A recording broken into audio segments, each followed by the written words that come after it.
In photosynthetic bacteria, there are no chloroplast. The pigment bacteria chlorophyll are present, are bounded by invaginated plasma membrane in the cytoplasm, not in the chloroplast. They carry out photosynthesis. Okay, you can see the picture of the photosynthetic bacteria over here. Then chemosynthetic bacteria. Photosynthetic means they uses light to prepare their organic compounds. Chemosynthetic means they use some chemicals. So what chemicals they use? They use iron, hydrogen, nitrogen and sulfur compounds to synthesize their organic compounds. Okay, they prepare what they synthesize, their organic compound, and they do the oxidation of these compounds. These are all inorganic substances. Okay, you can see the picture over here. All right, so autotrophic bacteria, what they synthesize their food. Now respiration. Some of the bacteria require oxygen. They are called aerobes. Some of the bacteria do not require oxygen for respiration. They are called anaerobes. Anaerobes are of two types: obligate anaerobes and facultative anaerobes. Obligate anaerobes are those if there is oxygen present, so they will be killed, they will die. Okay, so they have to live without oxygen. But facultative anaerobes are those if oxygen will be there, they do not respire by using oxygen, but they use oxygen for other purpose. For example, preparation of their organic compounds. Aerobes, some are obligate aerobes that cannot live without oxygen. If oxygen will not be there, they will be killed. Okay, so you can study this in your book also, page number 80. Now come on to the importance of bacteria. Some bacteria are called agricultural bacteria. What is the importance of bacteria in agriculture?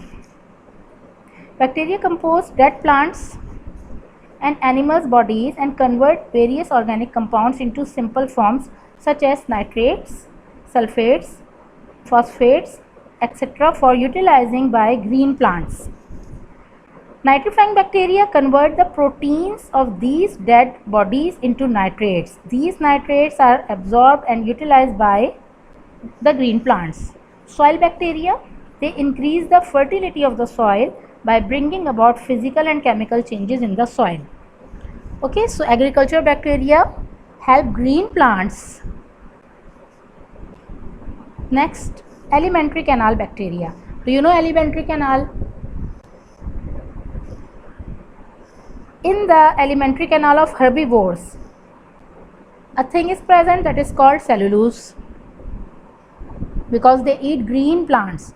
Herbivores eat green plants, so they have cellulose. Cellulose, for the digestion of cellulose, cellulase, an enzyme, is produced by bacteria. Bacteria produces enzyme cellulase that digests cellulose.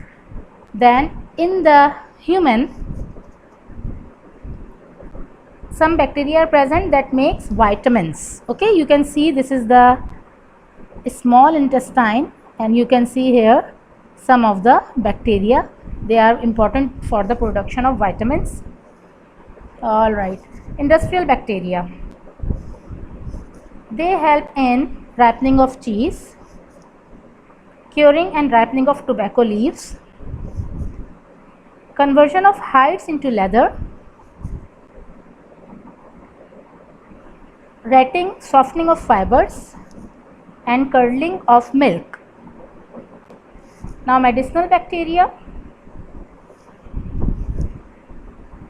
Valuable antibiotics drugs have been obtained from bacteria. For example, thyrothioin, riboflavin.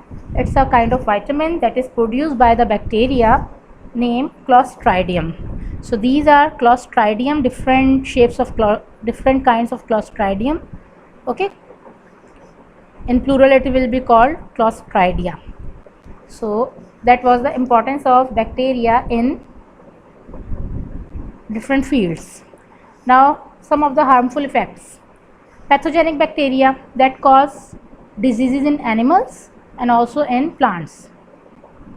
These are the diseases in animals: typhoid, tetanus, cholera and tuberculosis. And what plant disease they cause? Black rots of cabbage, ring rot of potato,